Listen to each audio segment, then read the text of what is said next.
Bienvenidos al podcast del Laboratorio de Estudios Regionales de la Facultad de Comercio y Administración Victoria. Desde la Universidad Autónoma de Tamaulipas, el Dr. Francisco, la doctora Carla y el Dr. Luis, junto a expertos invitados, exploran las claves para entender y transformar nuestra realidad regional.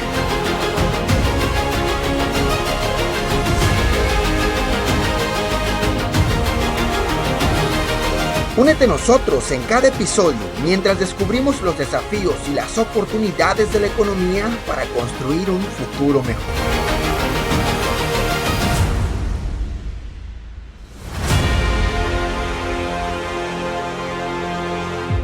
Comenzamos.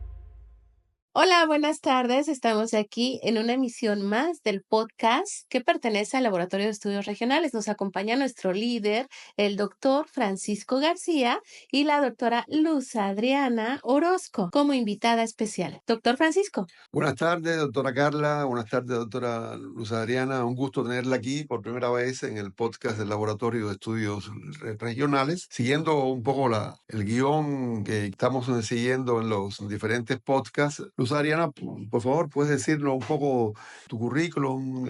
Luz Adriana, por favor. Sí, buenas tardes. Primero agradecer la invitación. Bueno, yo soy doctora en psicología por la Universidad de Sevilla, España. Soy líder del Cuerpo Académico de Estudios de Psicología de la Unidad Académica de Trabajo Social y Ciencias para el Desarrollo Humano. Y bueno, pues ya tengo un tiempo en la parte de la línea de investigación sobre regulación emocional, resiliencia, experiencias traumáticas y todo lo que tiene que ver con cuestiones de factores de protección y riesgo de la salud mental. Muy interesante, doctora. Quisiera insistir que este es un podcast del programa de investigación Familia y Sociedad que dirigen los doctores Luis Mendoza y la doctora Carla Salazar. Este podcast precisamente habíamos denominado así, ¿no? Factores de riesgo y protección de la salud mental en niños y adolescentes, una visión desde la pesca Tamaulipas. En la pesca, como conocen seguro ya nuestros oyentes, hemos estado trabajando en un proyecto de investigación liderado por la doctora Carla, el doctor Luis y su servidor, donde han participado precisamente la doctora Luz Adriana, con un trabajo muy interesante, que precisamente sobre eso es lo que vamos hoy a platicar. Doctora, ¿puede comentarnos su línea de investigación que tiene que ver con los factores de riesgo en niños y adolescentes? ¿Qué factores de riesgo han identificado en el poblado de la pesca que ustedes consideren que han afectado la salud mental de los niños y los adolescentes? Sí, bueno, un poco dando el contexto de el trabajo que estuvimos realizando, principalmente era tener un panorama en niños, en adolescentes, inclusive en estudiantes universitarios, en toda esta población, ¿verdad? Hasta lo que viene siendo la adolescencia, de estos factores de riesgo. Y creo una de las cosas importantes que nosotros encontramos fue, por un lado, la dinámica familiar que se maneja, ¿verdad? Porque hay dinámicas en las cuales son familias que no están integradas entre ellos mismos, siendo parientes, y a veces se casan o emigran los padres. Entonces vemos muchas familias uniparentales o familias que tienen múltiples problemáticas, ¿verdad? Con una visión, aunque ahí, bueno, vemos que hay una universidad incluso, no tienen ciertas aspiraciones a veces hasta los estudios universitarios, ¿no? O sea, quieren seguir ciertos patrones o modelos familiares que ya son para ellos pues los más comunes. Sin embargo, eso también trae problemas familiares, desintegración familiar. También otra de las cosas que vimos fue que el mismo acceso a no tantos recursos, pero sí acceso a cuestiones porque saben, no sé, o sea, qué es lo más nuevo a la tecnología, si traes un iPhone, pero no están esos recursos. La cuestión de los niños, y eso lo veíamos muchos con los niños, el hecho de no tener y ver cómo lo pueden conseguir y a lo mejor esta parte de conseguirlo de una manera rápida, ¿no? O sea, a través de quizás robar o a través de otro tipo de elementos que veíamos ahí. Y otra de las cosas que vimos es el acceso a cuestiones de alcohol y tabaco. El hecho de que es muy común que a edades muy tempranas ya puedan estar ingiriendo sustancias. Y otra cosa que también nos llamó la atención fue el riesgo al intento de suicidio, ¿sí? Eh, Vimos por ahí ciertos elementos que nos comentaban principalmente con la gente adolescente, eh, eh, de este riesgo, ¿no? De ciertas ideas, ¿no?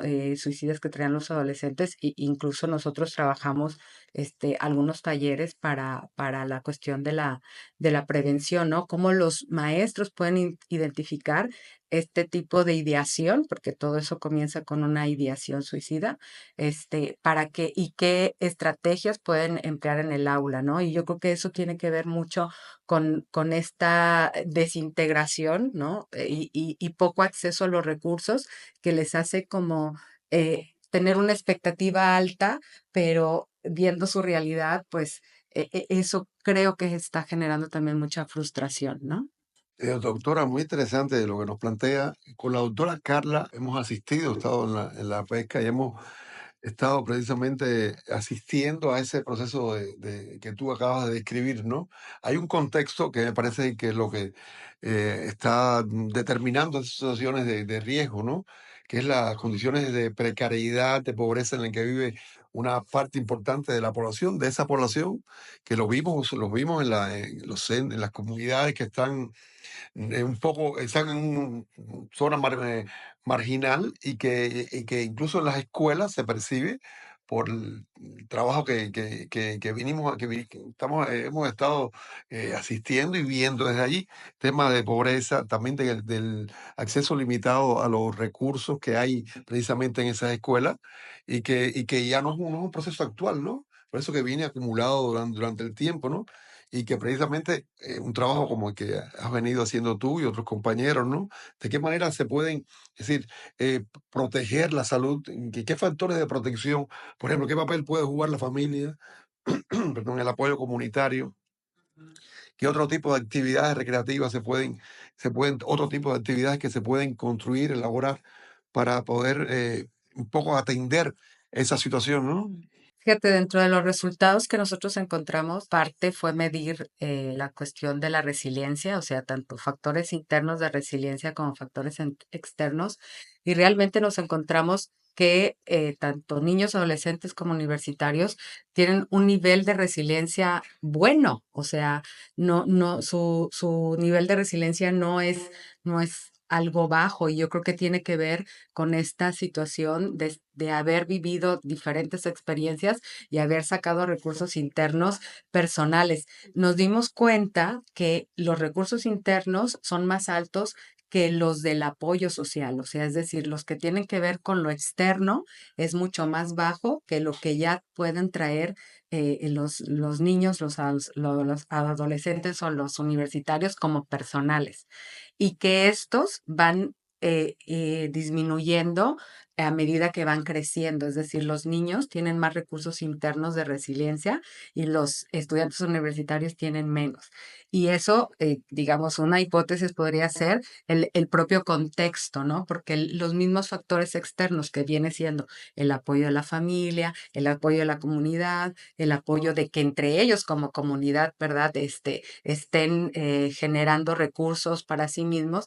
Esos son los que están bajos, y vuelvo a decir, quizás la situación está de frustración hace que esos recursos de resiliencia que yo ya pudiese tener, pues vayan disminuyendo a medida que voy creciendo, ¿verdad? Porque me estoy relacionando de diferente manera, voy creciendo, y entonces en cada contexto, y lo veíamos, por ejemplo, en la adolescencia, que en la adolescencia el cerebro también está a todo lo que da, ¿no? Entonces, el hecho de a veces no haber una guía, ¿no? Una guía buena desde casa, ¿no? Porque ya desde casa hay familias desintegradas, multiproblemáticas, que tienen, vaya, están preocupadas más por otra cosa que sea, voy a publicar en Facebook, en lugar de tengo que convivir con mis hijos. Creo que se ha perdido la parte importante que hemos visto, que es la convivencia familiar, o sea, el hecho de incluso sentarse a comer juntos, ¿no? O sea, o desayunar juntos, o la platicada después de la comida. Y eso en varios estudios lo manejan inclusive como un factor de protección, el hecho de que haya esa plática o esa convivencia donde cada uno comparte experiencias, no hay. ¿Sí? Y sin embargo, vemos que internamente, pues han estado creando recursos individuales, ¿no? Entonces, eh, siento que ahí también otro de los recursos, de otro factor de protección que está siendo muy fuerte es la escuela. O sea, la escuela, el que ellos asistan a una cuestión escolar, la cuestión del arropamiento y la protección que les da, la seguridad que les da la escuela, hacen que no haya, o más bien que estén más protegidos para una situación de tanto de salud mental o como de algo más fuerte, ¿no? Delincuencia, en las mismas situaciones de suicidio. O sea, creo que las escuelas que nos tocó ver, el mismo personal está muy comprometido a hacer como a darles esta protección y ese arropamiento, y yo creo que un factor de protección muy importante es la parte de la escuela, ¿no? Y que asistan a la escuela. Sí, fíjate que nosotros vimos muy interesante con la doctora Carla, ¿no? Las escuelas que tuvimos, Ujú. la preocupación de los maestros, de la Sí, directora, ¿no? sí, claro. Y a mí lo que me encanta del trabajo de Luz Adriana y su equipo es esta rigurosidad científica con la que se acercan, pero la precisión también y la calidad humana de gestionar espacios con la población, espacios precisamente de diálogo que permiten una recolección de datos y de información precisa. Y creo que es muy importante las aportaciones a la generación del conocimiento que hace el equipo de la doctora Luz Adriana, porque entonces nos dejan ver esta necesidad de que existan espacios territoriales, espacios físicos que provean pilares para precisamente gestar acciones de resiliencia comunitaria. Y la escuela pues representa entonces lo que podríamos llamar un tutor de resiliencia importante, ¿no? Y como dice la doctora Luz Adriana, la familia, la comunidad, pues están quedando un poquito cortos en esta incidencia de un proceso de resiliencia en la niñez, ¿no? Y que finalmente es un factor de cuidado porque los niños pues pueden perder esa capacidad del factor interno para gestar precisamente estos procesos, ¿no? Em, También algo que me gustaría comentar, Francisco, es esta iniciativa del equipo de la doctora Luz Adriana por no solamente ir a hacer una recolección de información, sino ir más allá y desarrollar talleres con incidencia social, ¿no? El devolver a la población algo que significa una interacción, una generación del conocimiento a través de un engranaje de saberes. Entonces, ¿qué nos puedes decir de eso, Luzar? Sí, por ejemplo, las estrategias que estuvimos manejando principalmente, pues, con los niños fue mucho enfocarnos en la parte de las emociones y la regulación emocional, porque incluso creo que falta esta parte de psicoeducación. O sea, yo puedo sentir, pero ¿qué siento, no? O sea, siento enojo, siento tristeza, bueno, ahora que lo siento, ¿cómo lo puedo regular? Porque muchas veces la forma de llamar la atención, porque no sé cómo nombrar la emoción, pues es portarme mal, ¿no? O sea, una conducta que no, y entonces ya eso trae más problemas a nivel escolar y de aprendizaje y demás. Entonces, el hecho de trabajar con los niños, técnicas de respiración, el hecho de detección del pensamiento, o sea, algunas estrategias nos sirvió a nosotros, hasta ellos decían, ah, yo no sabía, ¿cuándo vienen otra vez a hacernos, verdad, estos jueguitos? O sea, esa parte que son situaciones que las puedes traer, como quien dice, en el bolsillo tú mismo y fomentar el autocuidado. Otra de las cosas que nos llamó la atención fue la parte con estudiantes universitarios que ahí cuentan, por eso digo que el poblado cuenta con muchos recursos, o sea, pero no los ven así. Ellos tienen, bueno, un centro de salud, hay un centro de salud, con universitarios trabajamos la parte de autocuidado de su salud para prevención de enfermedades crónicas y, por ejemplo, saben que existe, pero no van, ¿no? O sea, no van al chequeo, no van, y nos llama mucho la atención porque hasta los maestros, ¿no? O sea, no van a su chequeo, saben que ahí, o sea, ya van cuando hay una situación, pues, grave, ¿no? O sea, esta parte del autocuidado en la salud, vemos que la salud, pues, hace que disminuye inclusive la pobreza. O sea, si tú cuidas tu salud, pues lógico que no hay ese problema que hace que una familia, si tiene un enfermo, y más un enfermo crónico, pues se pierde mucho del ingreso económico que hay, ¿no? Entonces, el hecho de que pudiesen recapacitar en los recursos que ellos, a los que tienen acceso para cuidar su salud, yo creo que también fue algo muy satisfactorio porque les quedó esa, digamos, esa semillita de que quien me tengo que cuidar soy yo, ¿no? Y aquí tengo ese recurso para poderlo hacer, ¿no? Y fue algo muy, muy, muy enriquecedor, la verdad, trabajar en talleres. Y ahí, por ahí hay una propuesta de regresar con otros, ya directamente con adolescentes, porque en adolescentes lo que trabajamos fue la parte de taller con los profesores para estas Eso fue estrategias en la de... secundaria, ¿no? Y en la primaria. Sí, y en la primaria trabajamos las emociones, en la secundaria trabajamos con profesores para estrategias de prevención del suicidio y con los estudiantes universitarios fue el autocuidado de la salud para enfermedades crónicas. Luz Ariana, ¿qué papel ha tenido el gobierno, las instituciones de apoyo para resolver este tipo de problemas? Es decir, ¿hay apoyo por parte del gobierno, las instituciones públicas, de alguna manera? Porque, por ejemplo, tú ponías hace un momentito, eh, explicabas cómo la escuela se ha convertido en un factor muy importante para atacar esos factores de riesgo. Pero ¿y cuando los muchachos, el factor el riesgo es tan elevado que los muchachos sobrepasan? Porque nos pasaba un caso que nos contaban cuando estuvimos en una escuela que la directora había tenido que salir a buscar apoyo fuera de la escuela porque era imposible solucionarlo. Era un caso Sí, de incidencia de suicidio, posible sí. suicidio.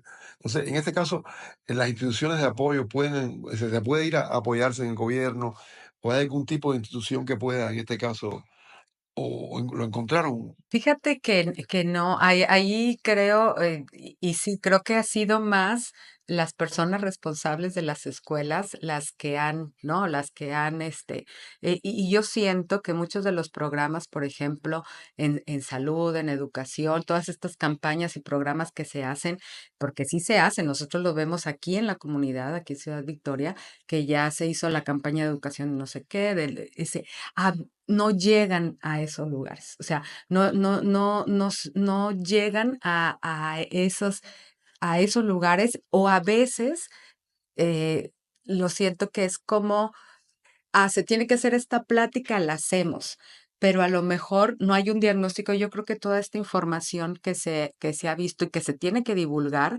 es parte de la acción. Creo que las acciones no se hacen eh, culturalmente, es decir, para lo que necesitan esa población, ¿no? O sea, creo que se hacen mucho las intervenciones de manera muy general y quizás la población necesita específicamente otras necesidades que otro tipo de población, ¿no? Las poblaciones urbanas.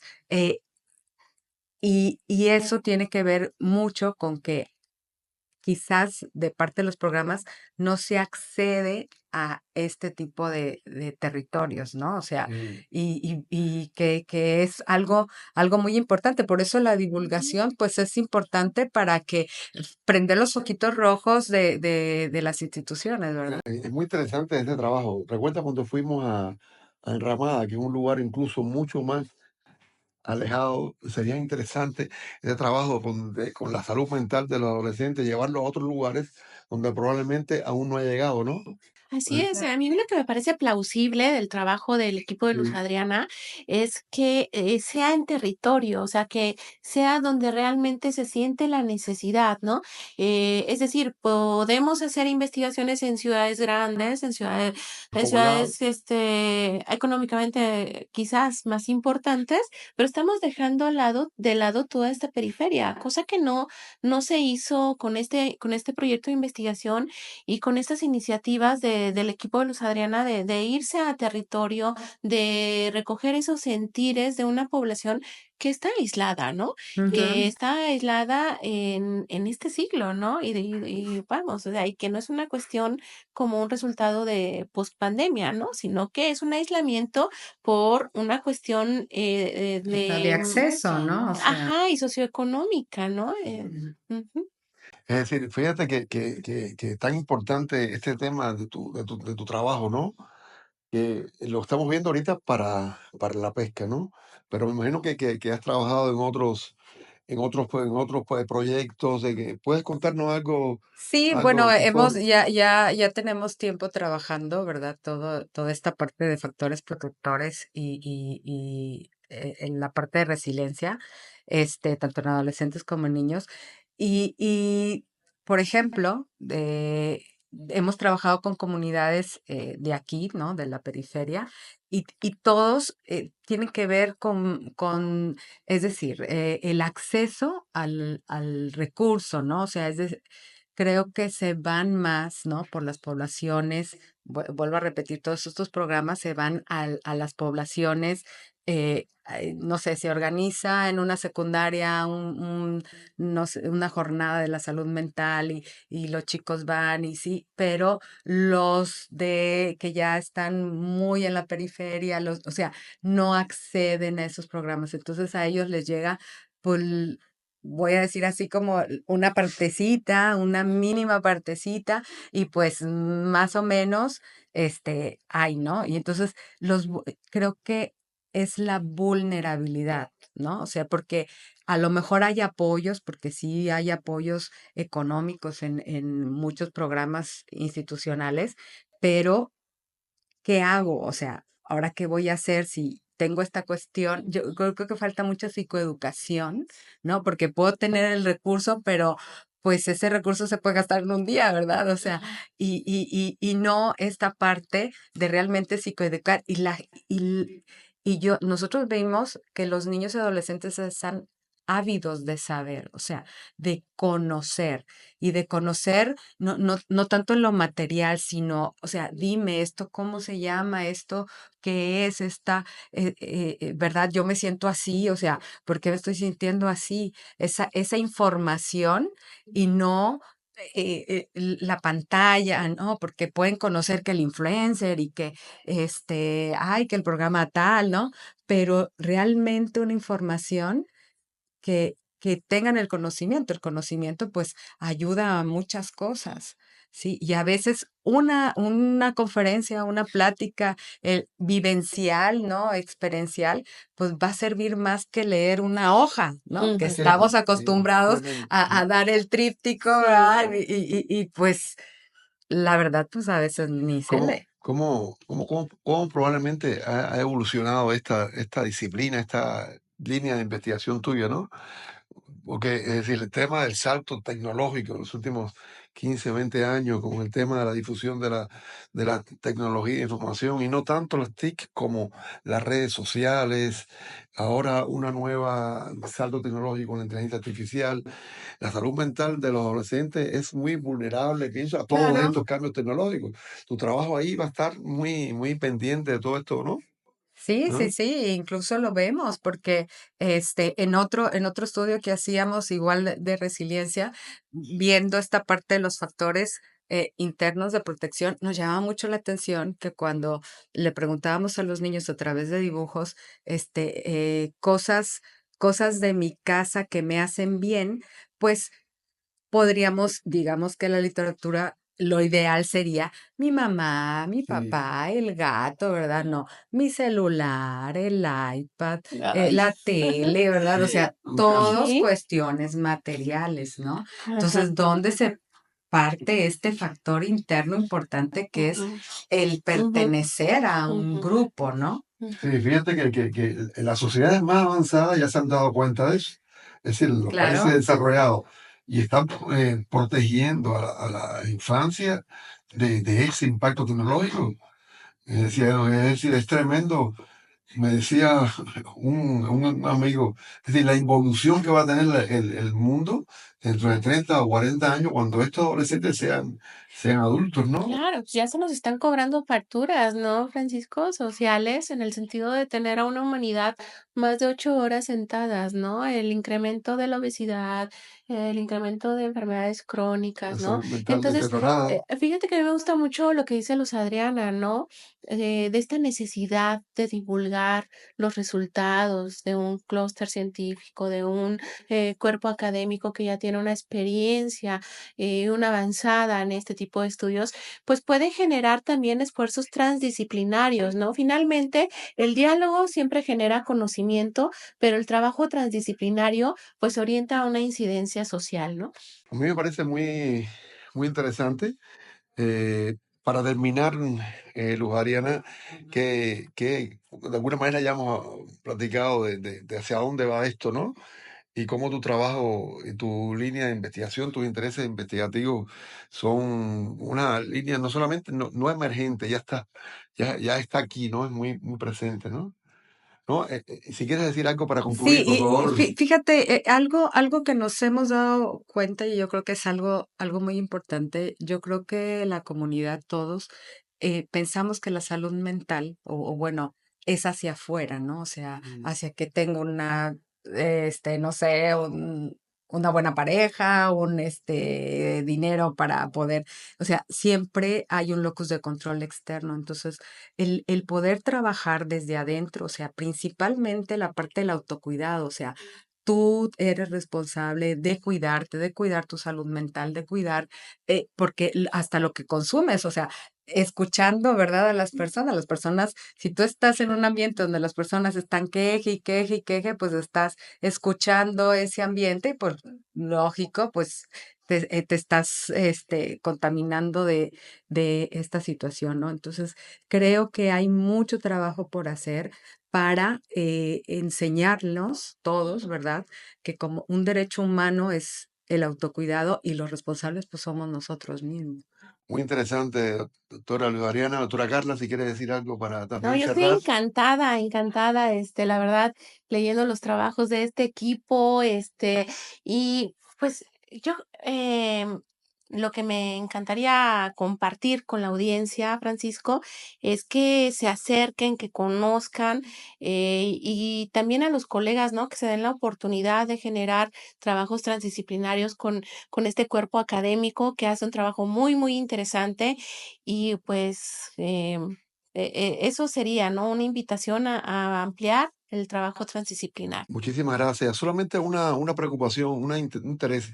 Doctora, ¿no tienen ustedes en su cuerpo académico un área de atención a niños y adolescentes? Es decir, por Como ejemplo, una clínica, sí, un como tipo de algo clínica así, por ejemplo, así. ahora se enteran, muchos jóvenes se enteran de que ustedes son especialistas en atención de salud mental de niños y adolescentes y probablemente hay familias que tienen, todas las familias van a tener, Sí. muchas van a tener, no todas, muchos problemas de este tipo por el tema que ya sabemos que la tecnología, la incertidumbre del cambio global que está ocurriendo, esto, ¿no podrían ustedes incluso de alguna manera dar algún tipo de atención de ese Sí, tipo? bueno, mira, como ahí la unidad académica de trabajo social tiene un centro de apoyo, ¿no? Que da cuestiones de apoyo psicológico y que ahí está atendiendo a la comunidad. Nosotros como cuerpo académico, pues sí, nos hemos orientado más a la parte de la investigación y no, y nuestras intervenciones pues han sido más comunitarias en el sentido en base al proyecto, ¿no? Pero ahí la unidad académica tiene un centro de apoyo psicológico. Muchísimas gracias, doctora. Muchísimas gracias, doctora Carla. Gracias, Fran. Muchas gracias.